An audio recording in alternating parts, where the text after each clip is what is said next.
เมื่อบัดนี้หวนคิดน้ำเมื่อครั้งเขาอดีตแต่หลายปีพุ่นแล้วสมัยมีแต่ทางเกียงไล่งัวเด้อไปเลี้ยงเศร้านำเที่ยงหน้าน้อยคอยแนบงัวกินหญ้าอ่อนดอกคำเอ้ยตาวิลอนลับขอบฟ้าจังคืนบ้านกินสถานชีวิตแบบบ้านกินอยู่ตามภาษาพุ่นแล้วลูกสาวนาคือสองเฮาแต่บ่เฮาดอกเด้อทานความสำราญนั้นหาได้ไปบ่ไกลแถวนิ่มทองมีอาน้องแนบทางกระสุกแล้วละสนใจกิจวัตรสองน้องอายพากันไล่ดอกหัวฝูงพุ่นแล้วจูงแขนแฟนคนงามย่างตามงัวไปเลี้ยงเสานำเที่ยงนางน้อยโอ้โอ้โอ้โอ้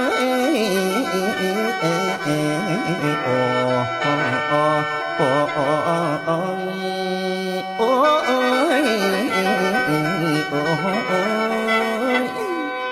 เมื่อบัดนี้เสานำเที่ยงหน้าน้อยคอยฟังเสียงหมากกะลงไหลหัวลงเลาะเลี่ยงเล่นยาให้ทงแฟนความสัมพันธ์เขาเน้นแฟนบอกเคยแลนมีปัญหาคุณแล้วคอยปรึกษาบ่มีบังเล่าให้ฟังจนเบิดเที่ยงบ่เคยเที่ยงหาขอขัดข้อให้ใจมนดอกคำเอ้ยถึงเป็นคนละล่างแต่ใจสร้างให้ห่วมกัน